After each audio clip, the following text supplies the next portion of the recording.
Bonjour à tous et bienvenue pour cet épisode numéro 244 du Basket Lab, le laboratoire du jeu. Alors aujourd'hui, on va faire la preview de Dallas contre OKC. Bon, j'espère que vous allez bien. J'espère que je publie ce podcast à temps. Et oui, je me suis un peu planté dans les jours, sur le nombre de jours que j'avais devant moi. Bref, aujourd'hui, preview de Dallas contre OKC. Peut-être que vous l'écoutez après le match 1, mais c'est pas grave, ce sera toujours d'actualité, donc c'est pas très important. On va simplement réfléchir sur cette série et essayer de soulever les points clés de cette série. Donc, je ne vais pas vous dire un tel va gagner, ou sur tel aspect ça va se passer comme ça, mais comme d'habitude, juste essayer de relever les points stratégiques, les batailles et comment est-ce que ça pourrait basculer d'un côté ou de l'autre sur tel ou tel aspect. Et puis, comme d'habitude, pour soutenir le podcast, y compris les previews, même celles qui arrivent en retard, pardon, pour soutenir le podcast, des petites étoiles sur iTunes ou Spotify, des likes sur YouTube ou un abonnement sur vos plateformes de podcast préférées. Donc, aujourd'hui, dans notre laboratoire de recherche sur le jeu, preview de la série demi-finale de conférence Dallas contre OKC. Bienvenue dans le Basket Lab.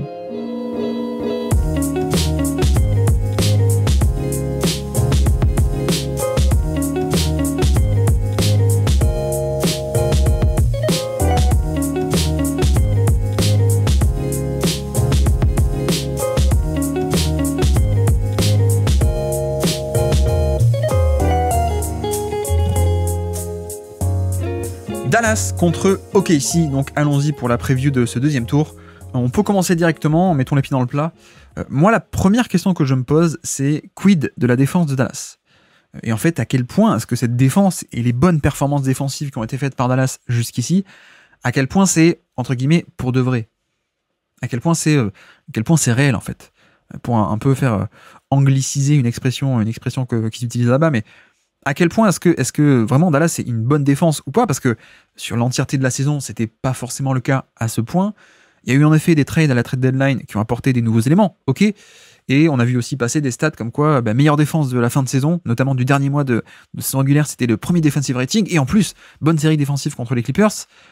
Je me pose la question parce que pour moi c'est un peu le point clé, le point central de cette série, parce que si en effet Dallas est bon défensivement, pour moi, il y a match, et il y a même carrément potentiellement Dallas qui va en finale de conférence.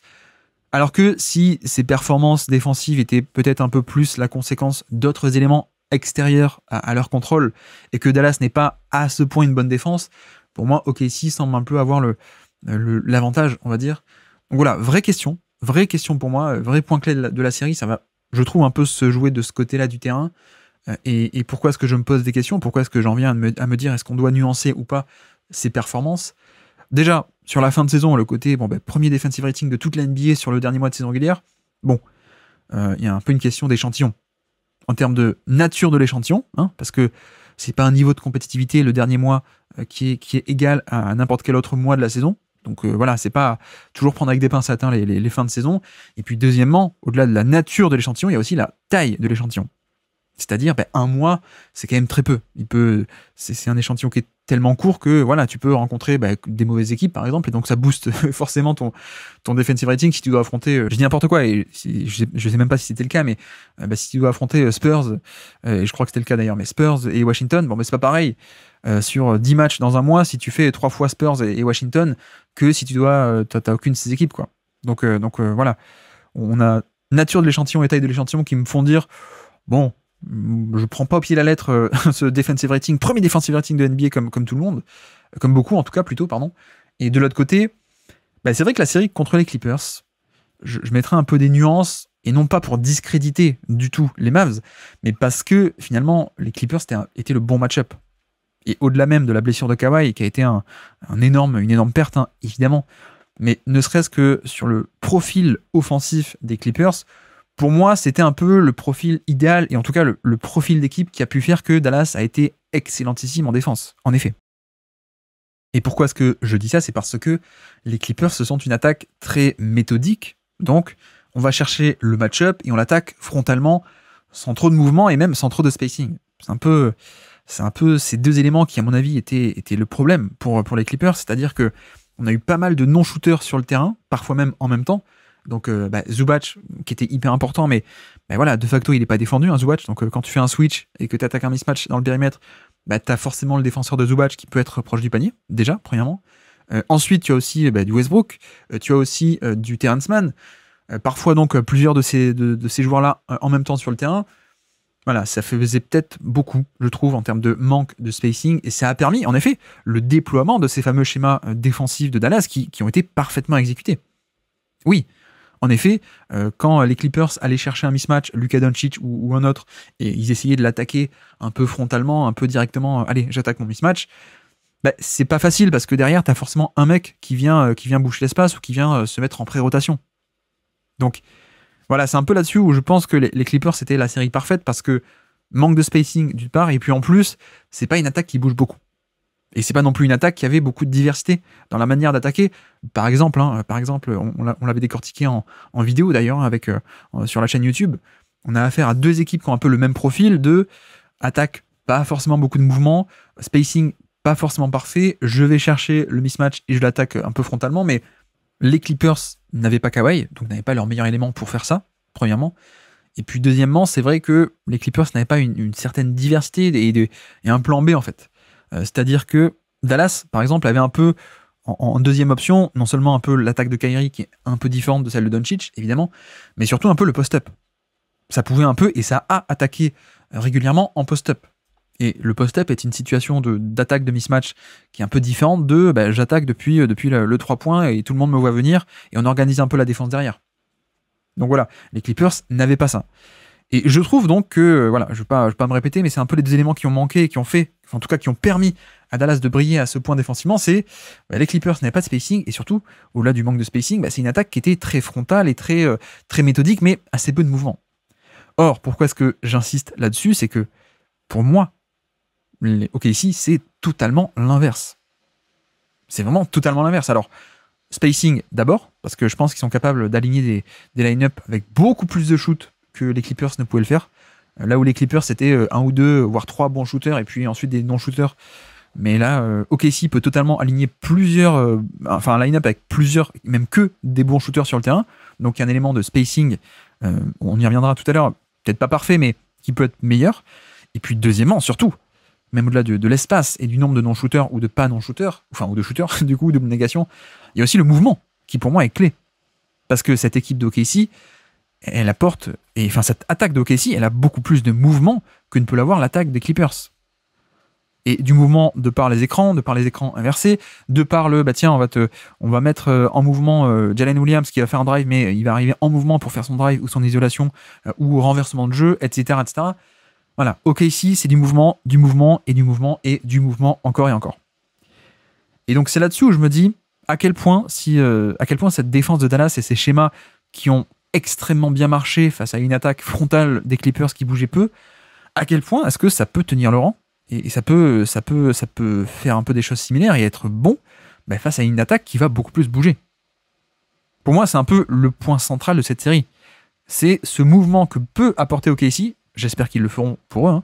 Peut-être qu'ils vont mal jouer et ne pas le faire, mais en tout cas, théoriquement, c'est une attaque qui bouge quand même beaucoup plus, qui a beaucoup plus de mouvement. Donc, c'est pas aussi facile de quadriller le terrain, c'est pas aussi facile de s'organiser, c'est pas aussi facile de devoir contenir les bons joueurs en face parce que Paul George ou James Harden qui va chercher son isolation, c'est un peu statique et tu peux te mettre derrière, tu peux abandonner tel non-shooter, etc. Là, ça va pas être le cas. Donc, point clé important pour moi. Et puis même au-delà de ça, en tout cas pour être plus spécifique, c'est vrai que ce que j'aime bien avec cette attaque d'OKC, c'est qu'en plus il y a pas mal de diversité. Il y a beaucoup de diversité dans la manière d'attaquer, avec notamment du drive un peu classique de SGA ou de Jalen Williams, qui est aussi assez incroyable. Je trouve qu'il est déjà un joueur fantastique actuellement. Donc on a ce truc-là qui est un peu le moteur de l'attaque, une attaque qui tourne beaucoup au drive, et donc notamment de ces deux têtes d'affiche, donc Jalen Williams et SGA en drive. On a beaucoup de dribble and off aussi, donc avec Chet Holmgren ou avec des joueurs comme ça, des petits, parfois même des dribble and off entre petits. D'ailleurs, beaucoup aussi de pick and roll, pas que drive isolation, mais pick and roll, et notamment aussi pick and roll inversé. Parmi ces pick and roll inversés, on a tout ce qui est les ghost screen, donc c'est un petit qui vient poser l'écran, mais en fait il ne pose pas vraiment l'écran, c'est juste une course croisée, il va directement sortir au pick and pop, et donc qu'est-ce que tu fais en tant que défense? Est-ce que tu switches ou pas? Est-ce que c'est du mouvement et c'est de la confusion? Donc il y a une attaque de périmètre, il y a une attaque un peu plus frontale, il y a des combinaisons possibles avec différents types de joueurs, il y a des shooters en sortie d'écran aussi, Isaiah Joe ou d'autres comme ça. Il y a Chet Holmgren aussi, qui est un profil que les Clippers n'avaient pas, et qui peut être clé, parce que, notamment, très simplement, qu'est-ce qui manquait un peu aux Clippers? C'était une option de pick and pop, en fait. Et c'est un truc qui peut être là dans l'attaque de KC, c'est Chet Holmgren, il peut faire ce pick and pop. Donc ça peut vraiment tout changer en termes de couverture, en termes de géométrie du terrain, de comment est-ce que tu défends, parce que si tu as une option qui peut, alors, à la fois évidemment apporter cette verticalité, que d'ailleurs les Clippers n'avaient pas tant que ça non plus, ce côté menace un peu agressive et verticale, explosive, athlétique pour aller au panier, ça, OKC là, avec Chet Holmgren, mais en plus, donc, ils ont aussi ce pick and pop, qui peut totalement espacer le terrain, qui peut faire déchirer les deux défenseurs du pick and roll entre mince, est-ce qu'on fait un drop? Mais si je fais un drop, ça veut dire que je reste bas, mais donc, celui qui reste haut, ça fait beaucoup de distance à couvrir, donc pick and pop, le contre-move parfait contre le drop, etc. Donc voilà, pas mal de diversité, et puis, j'en ai même pas parlé encore, mais le post-up. Le post-up, c'est aussi un moyen assez efficace, et un moyen, une manière d'attaquer qui est un peu différente. Et le post-up, je parle notamment de SGA, qui va pouvoir sans doute aller chercher, s'il y a un mauvais défenseur, qui peut le cibler sur post-up. Donc voilà, c'est une attaque qui, à mon avis, est plus variée, et surtout qui est plus espacée, avec du spacing et des bons shooters, et surtout, donc, avec plus de mouvement. C'est pas que le personnel. Voilà, j'ai pas envie de réduire ça que ils ont plus de non-shooters ou ils ont moins de non-shooters. Non. Il y a aussi une composante de tactique et de mouvement dans cette attaque qui, à mon avis, peut être clé et qui donc peut faire que cette défense ne peut pas s'organiser aussi lentement, entre guillemets, et aussi sûrement qu'ils l'ont fait contre les Clippers. Donc voilà. Donc, point clé pour moi, c'est à quel point est-ce que ce mouvement peut affecter ou pas l'organisation défensive de Dallas. Parce que oui, tu as envie de... Comme tu faisais avec James Harden qui va chercher le mauvais défenseur, ça switch. Et donc James Harden se dit, cool, ça switch, j'ai mon mismatch, je vais l'attaquer. Mais en fait non, parce que derrière, il y a de l'aide, il y a des pré-rotations et on t'empêche d'aller au panier. Et donc tu aurais envie de faire la même chose avec SGA, mais est-ce que tu peux faire ça? Est-ce que c'est possible de surcharger autant le terrain, d'apporter une aide, sachant que tu as soit des meilleurs shooters autour, soit du mouvement, c'est-à-dire que par exemple SGA qui attaque sur une aile et puis côté faible, un exit screen, donc c'est-à-dire un écran pour un shooter dans le corner par exemple, il y a plein d'exemples comme ça qu'on pourrait prendre, mais qui vient un peu occuper l'attention du côté faible. Voilà, il y a pas que... C'est ça qui est intéressant dans cette attaque, c'est que il y a du mouvement partout, il y a la tactique des deux côtés. Voilà, c'est intéressant pour ça, à mon avis. Donc, à quel point ce mouvement peut affecter Dallas et son aspect de on est très gros, très imposant, on peut avaler les espaces avec nos ailiers qui sont très grands, très longs et qui sont en position. On bouge la raquette comme ça. Ok, vous êtes grand, vous êtes long, mais quid de si OKC vous fait bouger. C'est un peu ça le truc. Et deuxième point clé pour moi, c'est aussi quid de la manière de cibler les mauvais défenseurs de Dallas. Parce que là encore, j'en ai déjà un peu parlé, mais ce côté manque de diversité, mais OKC peut un peu plus attaquer les mauvais défenseurs autrement. Et pas que isolation l'un du panier. Notamment, il y a un peu toute la question de est-ce qu'on fait des switches ou pas avec cette attaque? Parce que beaucoup plus de ghost screen, beaucoup plus d'actions un peu comme ça, des pick and roll inversés. Est-ce que tu switches face à ça? Est-ce que tu switches pour ne pas concéder le fameux pick and pop ou pas? Mais est-ce qu'il n'y a pas aussi le contre-move de il y a l'écran glissé? Si tu fais un switch, l'intérieur, donc Chet Holmgren peut aussi faire un écran glissé, et donc là, tout d'un coup, en fait, il part au panier avant que le deuxième défenseur ait pris les responsabilités de l'attaquant, avant que le switch ne se fasse concrètement. Tu fais une feinte d'écran et en fait, tu glisses au panier. Donc il y a tout un jeu comme ça comme dit, de mouvement qui fait qu'on va pouvoir cibler des défenseurs mauvais de bien plus de manières. Il y a aussi évidemment le post-up qui peut être clé, parce que SGA qui peut aller cibler Kyrie dans le périmètre par exemple, c'est bien, mais il peut aussi le faire en post-up. Voilà, ça aussi c'est un élément, et c'est aussi, comme dit, une attaque qui peut, au-delà de la manière de cibler face au ballon, c'est aussi une attaque qui à mon avis peut rendre la vie difficile aux mauvais défenseurs de Dallas en les ciblant sans ballon. Et notamment avec toutes ces tactiques un peu complexes, ou en tout cas un peu élaborées, on occupe l'attention côté faible, ou alors on met tel défenseur dans le rôle du low-man, donc c'est-à-dire on fait un pick and roll en faisant exprès que ce soit par exemple un Kyrie qui soit le mec qui doit aider côté faible. Voilà, ça c'est aussi une manière de cibler un défenseur, même si on l'attaque pas frontalement. Il y a aussi le côté, on va te mettre dans des positions où c'est à toi à faire le choix. C'est à toi à porter la rotation au panier, mais donc tu peux pas le faire. Ou alors c'est à toi à gérer un peu le 1 contre 2 côté faible, mais bah, t'es moins bon pour gérer un contre 2 côté faible si t'es Kyrie ou si t'es Doncic que si tu es PJ Washington ou Derrick Jones Jr. Hein, par exemple, ou un défenseur d'élite. Vous avez compris. Mais voilà, je pense que la force de KC, au-delà de ce mouvement, c'est qu'il y a aussi une manière de cibler les mauvais défenseurs de Dallas qui est un peu plus variée que les Clippers pouvaient le faire. Avec le mouvement, avec les pick and roll, mais aussi loin du ballon. Est-ce que OKC peut arriver à mettre en difficulté dans la gestion des rotations et dans des rôles clés off-ball Doncic, Kyrie, éventuellement Tim Hardaway Jr., je ne sais pas trop son statut en termes de blessure, est-ce qu'il va revenir ou pas, mais voilà, c'est un peu ça que j'aime bien avec cette attaque, c'est qu'elle est vraiment assez complète. Mouvement et complet. Donc tu peux faire mal un peu partout. Pick and roll, isolation, post-up et même loin du ballon.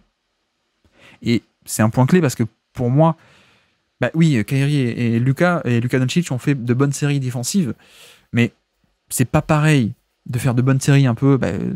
Très basiquement, je bouge mes appuis, je reste en face du défenseur et ensuite j'attends que l'aide vienne derrière moi. C'est pas pareil de faire, comme ils disent, hein, littéralement de faire mur, hein, avec son corps, de faire opposition, hein, d'être un mur, de coulisser et de stopper la pénétration, par exemple. C'est pas pareil de faire ça, ou alors de devoir gérer, si tu es un mauvais défenseur comme Kyrie ou Doncic, de devoir gérer du mouvement, de devoir gérer des switches, de devoir gérer des ghost screens, de devoir défendre des pick and roll en tant que défenseur du poseur d'écran. Hein, si Kyrie, on lui demande de défendre Isaiah Joe, et que d'un coup il doit défendre comme un intérieur qui doit faire du drop, ou alors comme un intérieur qui doit faire du edge, ou alors comme un intérieur tout court, hein, défendre défendre le poseur d'écran, c'est quelque chose que les extérieurs ne savent pas faire. Et c'est là toute la force de ce fameux pick and roll inversé d'OKC, c'est que ça met précisément des extérieurs qui n'ont pas ce passif dans des situations où ils doivent défendre en tant que défenseur du poseur d'écran. Et ça, hésiter entre le edge, le drop, le trap, le switch, etc., en général, ils savent pas faire. Donc, c'est là-dessus où il y a pas mal d'éléments qui peuvent être intéressants pour OKC, c'est parce que ça peut, non seulement on peut les cibler de manière différente, mais en plus, la tâche est beaucoup plus compliquée pour Kyrie ou pour Doncic, notamment, je parle d'eux, mais tu peux beaucoup plus leur faire mal à ces stars offensives parce que ouais, c'est pas pareil de défendre des gros, de défendre James Harden, de défendre Kawhi Leonard, de défendre Paul George en mode allez, j'accepte le challenge, je bouge les appuis comme Luka Doncic l'a très bien fait, je bouge les appuis, je fais opposition au drive, voilà, ça c'est facile. Je trouve que c'est quand même un peu plus compliqué de gérer tout ce qui est changement de direction en pleine vitesse, lecture aussi de qu'est-ce qui se passe sur le terrain, rester accroché à un shooter, c'est piqué dans l'inversé, la gestion aussi de 1 contre 2, pardon, gérer un 1 contre 2 loin du ballon, zoner entre deux shooters, le rôle du lowman qui doit aider au panier, etc., etc. C'est globalement le point clé pour moi parce que OKC peut mettre en difficulté les stars offensives de Dallas, ils peuvent les mettre en difficulté défensive de plein de manières différentes et de manière surtout plus compliquée à gérer que seulement l'isolation. Voilà. Pour moi, c'est un peu le point clé. Donc voilà pour ce côté-là, en tout cas l'aspect clé de ce côté-là du terrain, donc défense de Dallas contre l'attaque de OKC, et toujours un peu pour rester de ce côté-là, mais plutôt prisme OKC cette fois, je me demande quelles vont être les rotations de Mark Daniels, en fait. Dans le sens rotation, qui va jouer, en fait. Parce que sur la série du premier tour contre les Pelicans, on a vu que Josh Giddey a pas mal joué, contrairement à quelqu'un comme Isaiah Joe. Il est possible que ce soit aussi parce que il n'y avait pas forcément besoin de tout déployer contre les Pelicans, qui avaient en fait plutôt bonne défense, même très bonne défense des Pelicans, mais qui avait juste pas le star power offensif. Donc bref, mais je me demande à quel point est-ce que sur cette série on va pas avoir notamment plus de temps de jeu pour Isaiah Joe et pour tout ce que j'ai un peu décrit. C'est-à-dire que en fait, les Pelicans ont un profil de défense qui était très différent pour le coup. C'est-à-dire que eux, contrairement à Dallas, ils sont pas aussi gros, aussi imposants, autant compétents pour aller avec ma longueur, je vais boucher l'espace, je vais aller dans le gap, je vais rester proche de la raquette, je vais apporter en fait le fameux 1 contre 1 qui est un vrai faux 1 contre 1 parce que tu concèdes le switch, mais derrière t'as PJ Washington, Maxi Kleber, t'as Gafford, Lively qui sont dans la raquette. Voilà, les Pelicans, c'est pas ça. Mais par contre, les Pelicans, c'est beaucoup de dynamisme avec des ailiers, on en a parlé beaucoup cette saison, mais beaucoup d'ailiers hyper forts sur close-out, hyper dynamiques, hyper très en longueur, mais aussi en vivacité. Donc voilà, c'est pas du tout le même type de défense. Donc pour moi, face à cette défense des Pelicans, un peu le dynamisme de Isaiah Joe pouvait être un peu plus contenu. Alors que là, comme dit, comme dit, face à cette défense de Dallas plus massive que dynamique, je pense qu'un mec comme Isaiah Joe peut faire du mal. Donc voilà, petit point comme ça, à souligner. J'ai hâte de voir les rotations. Ça m'étonnerait pas que Isaiah Joe soit plus utilisé, et notamment ce côté dynamique, ce côté shoot, ce côté feu follet qui peut un peu affoler un peu plus une défense de Dallas qui bouge un peu moins bien, je trouve. Donc voilà, à noter, à surveiller ce minutage. Et puis un autre aspect aussi, toujours dans ce prisme de OKC, c'est quid du spacing pour moi. Parce que en effet, et on en a parlé cette saison, en fin de saison, si ça vous intéresse, mais il y a eu un match-up contre Milwaukee, où je trouve que Milwaukee a un peu montré la manière de battre OKC, c'est-à-dire on ne respecte aucun shooter d'OKC. Et ça paraît totalement contre-intuitif, et peut-être même vous, si vous êtes fan d'OKC, vous m'écoutez, vous avez envie de m'engueuler en disant « Mais attends, tu sais qu'ils ont quand même la première efficacité de toute la NBA en termes d'efficacité à 3 points ?» Et j'ai envie de dire « Oui, je le sais, je le sais. » Mais il y a aussi un côté avec OKC, et comme on avait développé, où il n'y a pas que des shooters naturels. Déjà, il n'y a aucun shooter à gros volume. Je crois que le plus gros volume de tir à 3 points, c'est Lou Dort. Et pour moi, c'est pas totalement quelqu'un qui va être tout le temps respecté en playoff. En tout cas, pas avant quelques saisons de montrer que, ah non, en fait, oui, ça y est, il a un vrai tir. De base, c'est quand même plutôt un non-shooter. Donc voilà, il y a pas mal de joueurs cette saison qui, non seulement ne sont pas des gros volumes de tir à 3 points, donc c'est des petits volumes, ils ont été efficaces sur leur petit volume, mais je suis pas sûr que beaucoup de ces joueurs-là qui étaient autour des 38-40% cette saison ont forcément, nécessairement, la respectabilité face à des défenses d'élite de playoff. Voilà, c'est un peu ça que je crains. En tout cas, je mets un peu un doute là-dessus parce que, comme dit au début, oui, ils peuvent avoir un bien meilleur spacing, notamment le point clé, c'est au poste de pivot en fait. La valeur structurelle d'avoir un pivot qui shoot pick and pop, et même pas que pick and pop, mais le fait de, voilà, si Chet Holmgren il est sur l'aile, où il est en tête de raquette, ça permet d'éloigner le protecteur de panier adverse, et donc ça libère d'autant plus des actions dans le dos. Donc Chet Holmgren, oui, lui j'y crois, mais comme dit aussi, c'est pas non plus un shooter énorme, donc je me pose vraiment la question en fait. Est-ce que Lou Dort va être à ce point respecté par Dallas? Est-ce que Chet Holmgren, comme dit, 40%, mais pas non plus un gros volume? Jalen Williams, c'est quand même plutôt du pull-up que de la respectabilité en catch and shoot, je trouve. Keyshawn Wallace, un peu pareil, pas top. Aaron Higgins, pareil, un peu pas top. Un peu pas top, ça veut rien dire, excusez-moi. Pas top non plus. Josh Giddey aussi, évidemment, pas trop de shoot. Kenrich Williams aussi, pas trop. Bref, effectivement, les progrès qu'ont fait ces joueurs-là en saison régulière ont été fantastiques. Et à mon avis, c'est pas étranger au fait que Chip Engelland soit arrivé et a fait que le fameux gourou du shoot, si vous le connaissez pas, gourou du shoot qui était pendant des années à San Antonio, qui est arrivé et qui a bien aidé. Et on voit qu'ils sont passés ils étaient 27e, 28e, je crois, efficacité de NBA l'an dernier, à premier cette année avec quasiment plus de 39% à 3 points en termes d'équipe. C'est fabuleux. Mais pourcentage n'est pas spacing pour moi. On le sait, on l'a déjà vu. On sait que tu peux être un bon shooter, si t'as pas un passif, si t'as pas une vraie respectabilité, les défenses, elles vont te tester. Et si tu réponds pas de suite, elles vont continuer, elles vont pas s'ajuster. Si en effet, si en début de série, on a un Chet Holmgren qui fait un 7 sur 8, je dis n'importe quoi, mais on a des shooters qui, de base, sont pas respectés, font de grosses performances, oui, au fil du match et même au fil de la série, je pense que Dallas va un peu s'ajuster en disant, oulala, la théorie c'est bien, mais si le mec est en feu sur 4-5 matchs, en fait, c'est fini, quoi. Donc ça peut s'adapter, en effet. Mais voilà, on sait d'expérience que un bon pourcentage sur une saison ne veut pas dire que les défenses d'élite vont te respecter à ce point en play-off. C'est malheureux, mais c'est un peu comme ça. Donc voilà, dans ce prisme de OKC, je me pose un peu cette question-là parce que on sait que Dallas peut être un peu proactif là-dessus. On sait qu'ils aiment bien avec leur profil, justement un peu délaisser quelques shooters, boucher l'espace intérieur. Donc voilà. Point d'interrogation pour moi. On fera le point en milieu de série, évidemment, dès qu'il y aura des matchs. Et en fin de série, on verra. Mais pour moi, c'est un vrai point d'interrogation pour tous ces playoffs. Et notamment pour cette série. Donc voilà. Et puis, la question aussi que j'ai, c'est où va être placé Lively en défense. Enfin, Lively ou Gafford. Mais parce que c'est vrai que sur des anciens affrontements contre OKC, on a vu que Lively était notamment beaucoup utilisé et placé sur Josh Giddey. Et le problème, c'est que Guidé était un non-shooter, ce qui permettait à Lively de jouer ce fameux rôle du libéraux défensif. Donc, plutôt que d'être sur le pivot adverse, on te met sur un non-shooter, comme ça, tu le respectes pas. Pas du tout.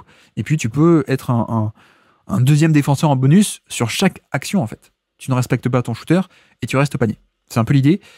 Et c'est aussi pour ça que je me pose la question, je l'ai évoqué tout à l'heure, mais la question de est-ce que Josh Giddey va jouer à ce point beaucoup, parce que voilà. Dallas, ils ont des pivots qui peuvent jouer ce rôle de roamer, de safety défensif. Donc, quid de laisser trop longtemps Giddey sur le terrain, où tu leur donnes un peu cette possibilité gratuite, quoi. Et je suis pas sûr que Josh Giddey, sur une série de playoffs, il te fasse un 60% à 3 points sur un gros volume. Je suis pas convaincu. Donc voilà, ça aussi ce sera un point intéressant, un point de bascule intéressant sur cette série. Je sais pas comment ça va se faire, hein, mais c'est un point de bascule, comme dit. Positionnement du pivot versus Josh Giddey ou pas, ça peut être intéressant, et c'est d'autant plus clé, j'insiste, hein, c'est d'autant plus clé que si tu offres ça, si tu offres cette possibilité d'avoir un non-shooter, tu offres la possibilité à Lively et Gafford de pouvoir protéger le panier, de pouvoir abandonner ce non-shooter et protéger le panier. Et en fait, c'est un double effet qui se coule, parce que si tu enlèves cette option, forcément, logiquement, le pivot de Dallas va plutôt être sur le pivot de OKC, mais donc le pivot de OKC, Chet Holmgren, peut écarter le jeu. Et si en effet tu as Lively sur Chet Holmgren, Chet Holmgren, sur des actions, il va être dans le corner, ou alors il va être sur l'aile, il va être en tête de raquette, enfin en tête de raquette à 3 points, je veux dire, vous avez compris, en plein centre du terrain, quoi. Et voilà, et ça peut être clé, parce que si tu arrives à éloigner du cercle le pivot adverse, ça libère d'autant plus tout ce qui est drive au panier, ce qui est la grande force d'OKC. Donc, c'est pour ça que c'est un vrai point clé pour moi, parce que c'est un double effet qui se coule, quoi. C'est-à-dire que non seulement si tu as Josh Giddey, tu permets à Dallas d'avoir un roamer, mais si tu n'as pas Josh Giddey et que tu as le pivot sur Chet Holmgren, non seulement il peut pas l'abandonner autant, mais en plus, il peut même être écarté de l'action et du panier. Donc voilà, point clé pour moi. Est-ce que OKC va arriver à faire que ce soit Chet Holmgren, le poste 5, le stretch 5, qui va écarter du panier les pivots adverses? Et puis dernier point aussi, par rapport à ce prisme de OKC, c'est vrai que je faisais partie des gens qui avaient quelques nuances et quelques doutes. Alors pas non plus des tonnes, mais tout de même un peu. Tout de même un peu en termes de à quel point est-ce que ça va se transposer en playoff, non pas, comme dit, hein, non pas sur l'aspect de jeunesse, ça je m'en fous un peu de jeune ou pas, l'expérience ou pas. Moi je trouve que l'expérience, il n'y a rien de plus surestimé en basket et en NBA, mais fermons cette parenthèse. Non, pour moi les nuances que j'avais et les doutes, c'était par rapport à des éléments tactiques. Donc le premier, c'était le spacing, on a déjà parlé, et le deuxième, c'est vrai que c'était un peu les lancers francs. Parce que c'est une équipe qui provoque, en saison régulière, qui a provoqué beaucoup de lancers francs, qui était élite là-dessus, et notamment avec un moteur offensif qui était HDA. Et c'est vrai qu'on se posait la question de à quel point ça va se transposer, ça. À quel point est-ce que, forcément, un peu évolution de l'arbitrage, qui va être moins clément, plus sévère, en tout cas plus coulant avec les défenses, on va dire, à quel point est-ce que un mec qui provoque des tonnes de fautes en saison régulière, ça peut se transposer en playoff? On le sait, hein, c'est le problème de pas mal de joueurs, on va pas les citer, mais c'est le problème de pas mal de joueurs parfois, c'est qu'ils arrivent en playoff et ah mince, j'ai pas autant de points, je pèse pas autant sur une défense parce que j'ai pas autant de lancers francs. Et c'est vrai que vous voyez sur la série contre les Pelicans, les Pelicans n'avaient pas l'attaque, et c'est ça qui a bloqué, mais qui ont fait quand même de bonnes performances défensives, totalement au niveau. C'est juste qu'il manquait Zion pour créer l'attaque, mais défensivement, il y a eu des répondants. Et voilà, j'ai pas envie que... Ne vous dites pas que c'est parce qu'il y a eu un 4-0 qu'il y a eu une domination des deux côtés du terrain. Je trouve que OKC a déjà été un peu testé sur le côté sur leur attaque et donc la défense adverse. Les Pelicans sont bien joués défensivement, et notamment au niveau des fautes, ils sont 12e meilleure attaque de NBA en termes de provocation de lancer franc cette saison, 12e. Je vais vous dire les rangs de performance de leur match sur cette série. 14e centile, donc à peine mieux que 14% des autres matchs de playoff. 14e centile, match 1.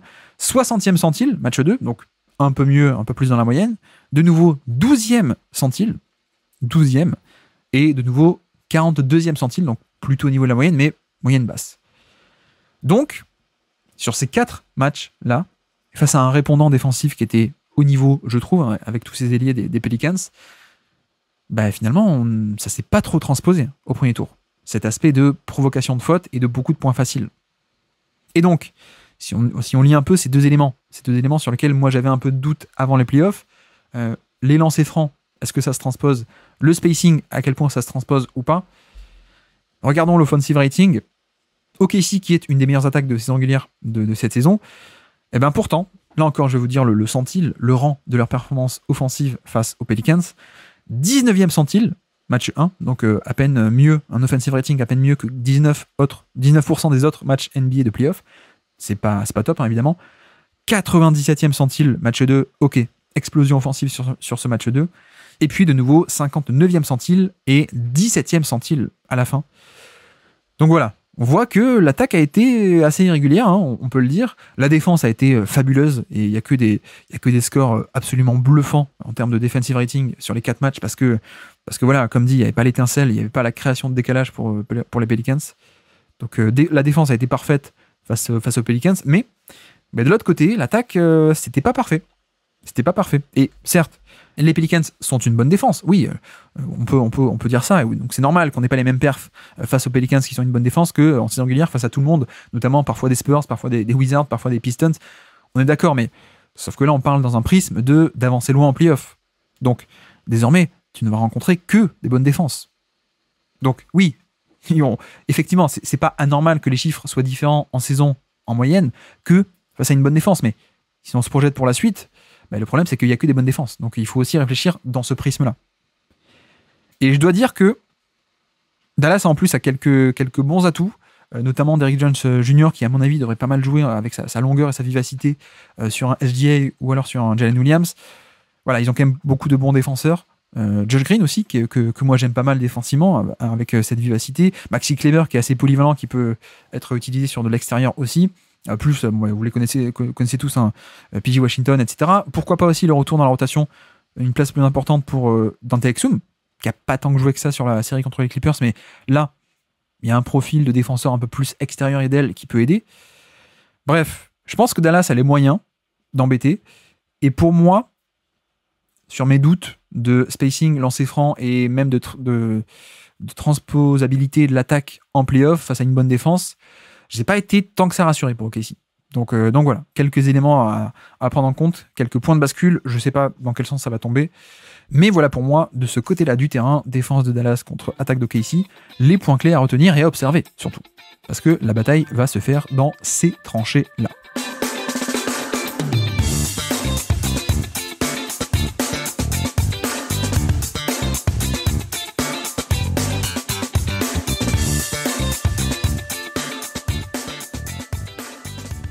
Passons donc de l'autre côté du terrain, attaque de Dallas contre la défense d'OKC.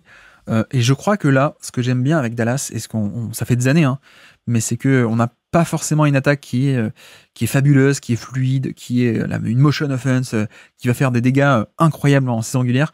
Mais par contre, c'est une attaque qui se transpose peut-être mieux que d'autres en playoff parce qu'il y a cet effet, déjà il y a les Doncic, et qu'il y a un effet de, c'est un peu le style des playoffs, quoi, de cibler le mauvais défenseur, d'attaquer frontalement. Voilà, ça en revient toujours et souvent à ça, en tout cas, le jeu de playoff, c'est cibler un tel, cibler un tel, cibler un tel. Voilà. Et donc c'est vrai que j'ai toujours beaucoup aimé, moi, depuis toujours, ce côté, l'attaque de Dallas qui se transpose assez bien. On l'a vu d'ailleurs en 2022, où ils font pas une saison qui est incroyable, ils font une belle fin de saison, mais voilà, on arrive dans un contexte de playoff, et quand t'as Doncic, quand t'avais Brunson à l'époque, et là t'as Kyrie, voilà, t'as des mecs qui peuvent aller, en fait, embêter juste les mauvais défenseurs adverses. Et c'est un peu ça, les playoffs. Donc déjà, je pars avec un plutôt bon a priori là-dessus, mais attention. Certes, Luka Doncic, isolation, pick and roll, post bas, Kyrie Irving aussi, avec un autre style de pick and roll notamment, ou d'isolation ou de style d'attaque, hein, plus généralement. Mais la défense de KC, c'est quand même pas mal. Et autant sur le style d'attaque, je pense que ça se transpose un peu moins au KC, SR versus playoff, autant pour la défense, c'était quand même assez costaud. Et d'ailleurs, on a vu que masterclass défensive sur le premier tour. Ça oui, même s'il n'y avait pas Zion, mais voilà, les Pelicans sont quand même censés avoir un peu plus de star power. Certes, il manquait le meilleur créateur de décalage, le meilleur créateur de chaos, mais bon, il y a quand même 2-3 pièces compétentes, il y a quand même de la tactique compétente, et pourtant, OKC défensivement a annihilé tout décalage, a été stratosphérique, je trouve. Donc Donc voilà, c'est là-dessus où je trouve que la défense d'OKC, j'ai beaucoup moins de doutes là-dessus. Donc j'ai hâte. J'ai vraiment hâte parce que ça peut être un vrai clash de ce côté-là du terrain avec une défense d'élite contre une attaque qui n'est pas élite globalement, mais qui est élite peut-être pour des standards de playoff et pour un style de playoff.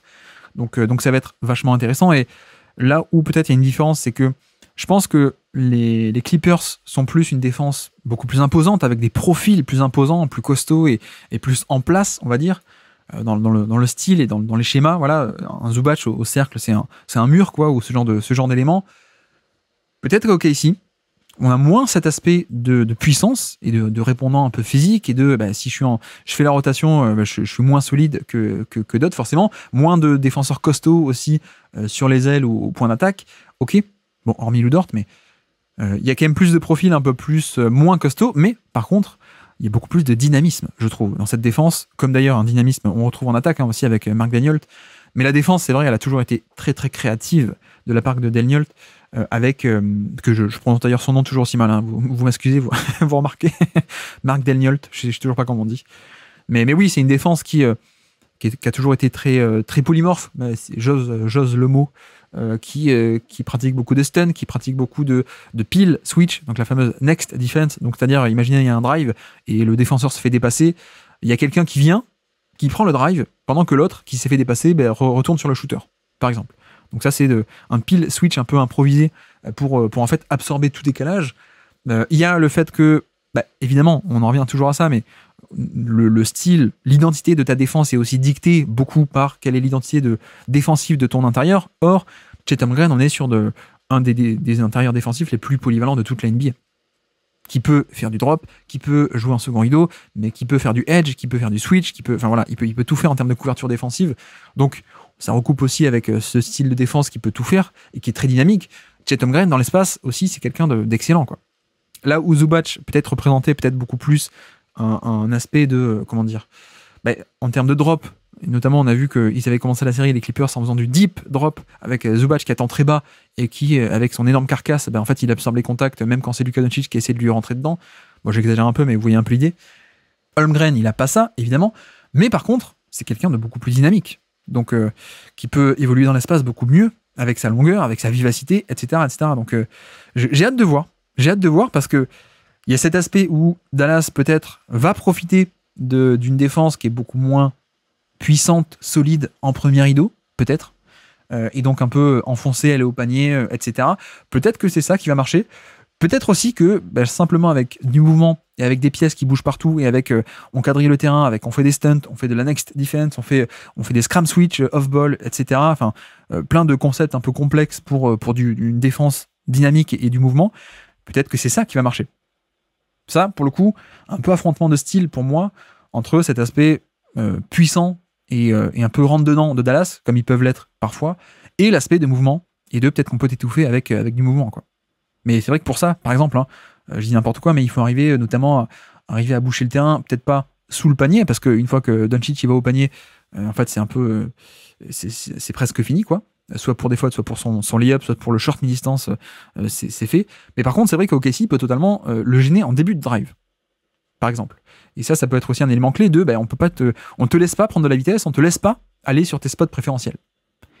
Et donc c'est un peu là-dessus où je pense qu'OKC a pas mal d'atouts, mine de rien, ne serait-ce qu'en termes de polyvalence de couverture, parce que, comme dit, Chet Holmgren peut à peu près tout faire, donc ça laisse pas mal de possibilités de move, de contre-move, d'ajustement. Si ça marche pas, on peut tenter ça, on peut faire ça, on peut faire ça. Voilà, il y a plein de possibilités.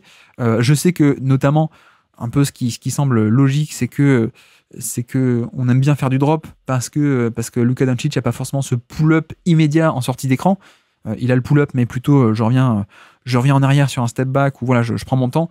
Mais il n'y a pas le pull-up qui est dégainé en sortie de l'écran directement. Donc on aime bien faire un drop, mais sauf que le drop, ça laisse un peu d'espace ça laisse trop d'espace, non pas pour le pull-up, mais pour prendre de la vitesse et pour aller au panier.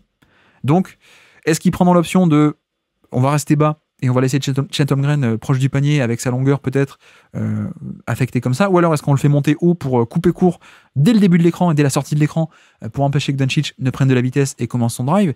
Est-ce qu'on fait du switch aussi? C'est pas impossible non plus, parce que Chet Holmgren peut le faire, les autres peuvent le faire aussi. On peut avoir cette option de switch pour concéder aucun décalage. Il y a aussi l'option de trap, de prise à deux. Après, c'est vrai que Les prises à 2 sur Doncic, ça peut être risqué. Parce que voilà, c'est le meilleur de NBA pour punir des prises à 2, dans le sens où si tu fais un 2 contre 1 sur Doncic, ça veut dire que tu as un 3 contre 4 ailleurs, donc forcément quelqu'un d'ouvert, que ce soit sur un cut, que ce soit sur un shooter ouvert, et voilà, Doncic aller chercher le shooter ouvert dans le corner opposé, sur une passe laser et inhumaine, on peut dire, il est capable, c'est le meilleur de NBA. Donc les prises à 2 peuvent être risquées avec Doncic, mais je me demande à quel point, parfois ils n'ont pas un peu essayé, parce qu'ils ont peut-être le personnel pour essayer de gérer derrière, quoi. À quel point ça peut pas être aussi une carte qui va être jouée de temps en temps, peut-être pas tout le temps, peut-être pas sur l'intégralité des 5, 6, 7 matchs de la série, mais je pense qu'ils ont cette option de faire une trappe. Alors, peut-être pas une trappe comme Denver, vous savez, qui est un peu un soft de contre 1, donc on va pas demander à Jokic de sortir très fort, mais je pense que OKC peut potentiellement demander des trappes un peu plus agressives, avec Holmgren. Donc il y a cette option. Il y a l'option du switch pour justement ne concéder aucun décalage potentiellement. Ça peut être intéressant. Il y a l'option du drop, il y a l'option du edge, un peu plus juste, je monte au niveau de l'écran pour contenir et puis ensuite, je sors mais pas trop, quoi, pour essayer de limiter les dégâts derrière en termes de surnombre ou de sous-nombre. Donc voilà, il y a plein d'options. Il y a l'option aussi on a parlé de switch, mais ce que j'aime bien aussi, c'est qu'il y a Lou Dort en fait. C'est qu'il y a Lou Dort, et on a vu sur la série d'avant que Terrence Mann, qui restait accroché à Luka Doncic et qui lui a posé beaucoup de problèmes, mine de rien, ça a fait du bien. Pour moi, Lou Dort, c'est un peu la version de Terrence Mann, mais qui fait 30 kilos de plus, quoi. Et 30 kilos de muscles, hein, évidemment. Donc voilà, si on m'avait demandé quel est le défenseur idéal pour mettre sur Luka Doncic, il est possible que je dise Lou Dort. Parce qu'on a à la fois cette combinaison de vivacité, de mobilité latérale notamment, d'activité aussi, hein, c'est de l'intensité incroyable. Et donc voilà, ça coulisse très bien, mais en plus, il y a du répondant physique. Là où justement c'est un peu le problème avec un Terrence Mann, c'est que certes il est extrêmement actif, extrêmement mobile, et donc il arrive à rester accroché à Doncic à travers les écrans et à rester devant, mais le problème de Terrence Mann, c'est que parfois un coup d'épaule de Doncic, ça marche. Ou alors Doncic, malgré le côté collant et t-shirt mouillé de la défense de Terrence Mann, mais il va quand même sur ses spots. Il va quand même dans la raquette, il va quand même dans la short distance, il va quand même au panier. Là, c'est vrai qu'avec Lou Dort, il y a quand même une sacrée option d'apporter de la résistance, quoi. Offrir une résistance au contact en plus de la mobilité. Donc ça, à mon avis, c'est un atout assez inestimable. Et je sais que parfois, souvent, je combats un peu cette idée de la vision du basket un peu simpliste sur les 1 contre 1, alors qu'en fait, non, collectivement, la NBA et les défenses n'ont jamais été aussi collectives. Donc voilà, parfois on a des stats, Anthony Edwards a limité tel attaquant à 26% sur ses tirs. Bon non, parce que c'est Edwards plus le stunt côté fort ou côté faible qui vient boucher l'espace, et donc ça facilite la vie du 1 contre 1. Plus derrière, il y a une rotation, plus Gobert qui est au panier, voilà. La défense, c'est rarement du 1 contre 1, mais il y a des cas un peu extrêmes où, non pas du 1 contre 1, mais le match-up un peu particulier peut faire une énorme différence. Et je pense que Lou Dort à OKC, on est potentiellement là-dedans, avec Doncic. Donc je dis pas il va stopper Doncic, personne ne peut, mais le gêner, oui, ça me paraît assez plausible, et donc ce qui voudrait dire aussi ne pas pratiquer des switches, potentiellement. Parce que si tu as quelqu'un qui est capable de traverser l'écran et de rester accroché, et en plus d'offrir du contact, t'as pas envie de faire un switch et de perdre ça, quoi. Donc à quel point est-ce que Lou Dort peut être bon aussi défensivement, individuellement, peut aussi dicter les schémas défensifs que pratique OKC. Parce que si Lou Dort s'en sort très bien, ok, on fait des couvertures un peu plus conservatrices, et puis on laisse faire Lou Dort, quoi. On peut même demander, pourquoi pas, à Chet de faire un drop, là où forcément ce serait peut-être pas idéal sur le papier, parce que si tu fais un drop et que Doncic peut arriver lancé et Chet Holmgren n'est pas hyper puissant, donc en fin de drive un petit coup d'épaule et puis Doncic marque malgré tout, donc c'est pas idéal. Mais si en effet Lou Dort est assez puissant pour contenir, tu fais un drop et comme ça Chet Holmgren il est juste le deuxième défenseur de l'action et pas le premier qui doit encaisser le contact au panier. S'il y a Lou Dort qui arrive à rester accroché, tu fais un drop et comme ça, Chet Holmgren, il peut être le deuxième défenseur qui vient contester le tir, plus reculer pour empêcher la passe lobée, en fait. C'est là-dessus où je trouve que la défense individuelle de Lou Dort va être clé, parce que si ça peut permettre que Chet soit un peu plus en drop, un peu plus en retrait par rapport au niveau de l'écran, en fait, ça va aussi permettre de défendre et d'empêcher Doncic d'aller chercher cette fameuse passe lobée, qui est un atout de son répertoire qui est immense. et qui est un élément clé, hein, ce côté, j'envoie au alley-oop, quoi. Donc voilà, si on arrive à faire ça, ça peut être très bien. Autre élément d'ailleurs, je sais que tous les fans de Dallas ne sont pas aussi fans que moi de ce joueur, mais Maxi Kleber, qui n'a pas forcément tout le temps une régularité au shoot, mais au moins c'est un profil un peu de 5 out, en tout cas il prend des tirs, donc à quel point aussi est-ce qu'on peut pas tenter l'option Maxi Kleber sur certaines séquences, comme contre les Clippers, pour avoir un semblant de 5 out, et notamment le fameux pick and pop qui peut mettre en difficulté le pick and roll en fait, hein. Si on a un écran avec Maxi Kleber qui reste à 3 points en pick and pop, que fait Chet Holmgren? Est-ce qu'il reste pour contenir le drive ou est-ce qu'il revient sur le pick and pop et donc ça libère une ligne de drive un peu plus ouverte pour Doncic? Voilà, donc il y a l'option pick and pop que j'aime bien, il y a l'option pick and roll et lob avec Lively et Gafford qui est évidemment très bien, qui peut peser aussi sur la défense, soit pour aller punir quand il y a trop de pression sur Doncic, soit au contraire pour soi-même en tant que menace de lob attirer la défense et donc libérer un peu plus d'espace pour Doncic, pardon. Et puis c'est vrai qu'il y a aussi l'option des pick and roll inversés. C'est pas exactement les mêmes qu'à OKC, mais il y a toujours cette option. Et notamment là où ça peut être intéressant de faire des pick and roll inversés, donc c'est-à-dire avec un extérieur, un petit qui pose l'écran, c'est que ça peut permettre pour Dallas d'aller cibler des mauvais défenseurs extérieurs d'OKC. Donc là, je pense à Isaiah Joe, je pense potentiellement sur le ballon à SGA. Je sais que il fait beaucoup de monde pense qu'il fait une saison all defense. Je suis quand même un peu plus bas. C'est un playmaker défensif extraordinaire. Ok, mais il peut être un peu ciblé off-ball, surtout, mais même parfois on-ball. Donc voilà, Doncic face à SGA, tu peux aussi le cibler comme ça sur des pick and roll où tu essaies d'impliquer le petit. Donc Isaiah Joe, SGA, Josh Giddey aussi, qui je pense ne fait pas long feu face à Doncic ou Irving, notamment. Et puis, l'autre question que j'ai par rapport à ça, c'est quid des rotations et en termes de qui est le backup 5 aussi.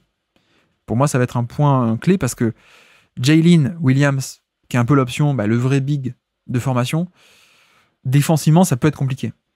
À la fois sur des switches, à la fois sur du drop, à la fois sur à peu près tout. Donc, Luka Doncic ou Irving peuvent faire très très mal à Jalen Williams.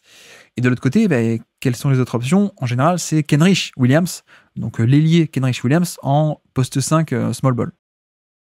Et évidemment, ça a et ça aurait des conséquences qui sont finalement assez grandes en termes de défense et quel type de schéma tu fais si tu as un Jalen Williams ou alors si tu as un Kenrich Williams, une espèce de très petit poste 5 avec plutôt du switch ou des couvertures comme ça, quoi. Et puis, voilà, c'est un peu tout le dilemme parce que est-ce que tu fais jouer Chet Holmgren 48 minutes dans le match? Bon, je pense pas parce que c'est Thibodeau. Mais voilà, c'est un peu un choix parce que Jalen Williams, il peut être facilement ciblé par d'aussi bons cibleurs. Hein. C'est ce qu'on disait tout à l'heure. Hein, le côté l'attaque se transpose bien parce que Doncic et Irving peuvent aller cibler tel ou tel match-up. Donc Jalen Williams, c'est compliqué. De l'autre côté, Kenrich Williams, l'ailier, qu'est-ce qui se passe si le contre-move à ça, c'est on envoie Daniel Gafford, on envoie Derek Lively et on compte sur la verticalité. Là-dessus, Kenrich Williams, c'est un peu, il peut pas trop la couvrir cette verticalité. Et si tu fais un switch, à quel point est-ce que tu peux pas aussi avoir un avantage de taille au poste bas pour punir un peu ce switch? Je sais pas, mais voilà, c'est pour moi la question du backup 5 est importante pour OKC. Et puis dernier point qui peut être essentiel, vous le savez, hein, comme dit hein, dans ce thème et ce style de Dallas est une équipe qui stylistiquement est un peu rentre dedans et peut être totalement rentre dedans plutôt que mouvement incroyable. Mais pour moi, il y a la bataille clé qui va être la bataille du rebond offensif aussi, parce que Dallas n'est pas forcément ultra élite sur l'entièreté de la saison, mais c'est une carte qu'ils peuvent dégainer et très bien dégainer. On a vraiment une capacité à aller chercher beaucoup de rebonds offensifs. Voilà, ils sont 26e sur la saison, mais je pense que c'est une stratégie qu'ils peuvent adopter et qui peut faire du bien face à une raquette d'OKC qui est assez légère et qui est pas top, qui est pas fantastique pour protéger le rebond. Donc voilà, je sais que si vous allez voir les chiffres de moyenne de saison, vous allez dire non, mais Dallas ils sont pas bons au rebond offensif, mais il y a Daniel Gafford, il y a Lively, il y a des gros, il y a même au-delà du personnel que tu as, tu peux aussi envoyer plusieurs joueurs à l'échelle stratégique, hein, à l'échelle collective. Tu dis on attaque le rebond et c'est pas pareil quand tu as 4 mecs qui attaquent le rebond plutôt que seulement 1 ou 0 quoi. Donc voilà, à la fois on a des bons profils côté Dallas, mais en plus ça peut être un truc, une stratégie, une vraie tactique pour le coup de Jason Kidd. Et de l'autre côté, surtout que OKC, ça peut être aussi une de leurs faiblesses. Cet aspect de rebond défensif, protéger le rebond défensif. Donc voilà, je me pose la question de à quel point ça peut pas être aussi être un aspect clé, parce que eux, pour le coup, ils sont en 29e de NBA, 29e sur 30 pour protéger le rebond défensif. Alors, c'est pas très grave, ils arrivent à compenser d'autres manières, notamment le jeu des possessions s'équilibre plutôt bien parce qu'ils sont quasiment derniers au rebond, mais ils arrivent à créer plus de turnovers que n'importe qui en NBA. De turnovers défensifs, enfin de turnovers, d'interceptions. Donc voilà, c'est pas non plus OKC est pas mauvais, hein. C'est pas parce qu'ils sont mauvais au rebond qu'ils sont mauvais en défense, ils arrivent toujours à trouver des moyens de compenser. Mais voilà, je me dis à quel point est-ce que Dallas peut pas aussi appuyer et insister sur cet aspect du rebond offensif d'un point de vue tactique, parce que c'est pas de base un élément qui est très fort et très présent chez OKC. Et notamment dans des configurations de switch ou des configurations ou de trap, ou alors quand tu as Chet Holmgren un peu loin du panier, je pense que c'est une défense qui est totalement friable et attaquable au rebond. Donc on le sait, en playoff ça se joue parfois pas à grand chose. Parfois on a deux équipes qui ont le même offensive rating, mais en fait il y en a une qui a eu plus de cartouches que l'autre, et donc c'est ça qui fait la différence. Voilà, le fameux jeu des possessions, je pense que potentiellement ça peut être un point clé, un aspect clé de cette série, le rebond offensif de Dallas ou pas. Mais donc voilà pour cette série. J'ai essayé d'être relativement court, surtout que la série est ce soir, et normalement j'espère qu'à midi vous aurez ce podcast dans les oreilles. Mais voilà pour mes points clés, mes points de bascule sur cette série entre Dallas et OKC, qui à mon avis va être vraiment intéressante, et j'ai aucune idée de qui va passer. Je pense qu'on peut vraiment avoir soit l'une soit l'autre, ça me semble assez équilibré. Donc on fera le point plus tard, mais voilà pour mes points à observer et potentiellement des points de bascule pour cette série.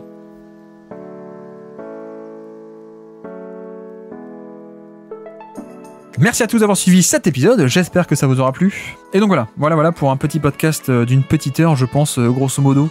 Peut-être un peu moins après le montage, mais non exhaustif, on va dire. Le but était vraiment de soulever les points importants. On fera le point plus tard, je pense, sans aucun doute sur la série, quand on verra qu'est-ce qui va se passer pour de vrai. Mais voilà pour cette preview, et donc la prochaine fois, je ne sais pas, on va se retrouver bientôt. Mais je ne sais pas si c'est pour du React, je ne sais pas si c'est pour parler des matchs d'actu, je ne sais pas si on va arriver à caler un petit sujet théorique entre-temps. On verra bien, mais restez connectés, et surtout restez connectés aussi sur la page YouTube, puisque régulièrement, je fais des analyses vidéo qui ne sont pas publiées en podcast, évidemment. Mais voilà, page YouTube du Basket Lab, vous aurez aussi de l'analyse vidéo et du décryptage vidéo, si ça vous intéresse. Et donc, sur ce, je vous remercie une nouvelle fois de m'avoir écouté jusqu'au bout. Un grand merci pour vos petites étoiles, iTunes, Spotify, partout. Il y a plein de nouveaux commentaires actuellement, ça me fait vraiment très plaisir. Merci beaucoup. Et moi, je vous dis à très bientôt. Ciao.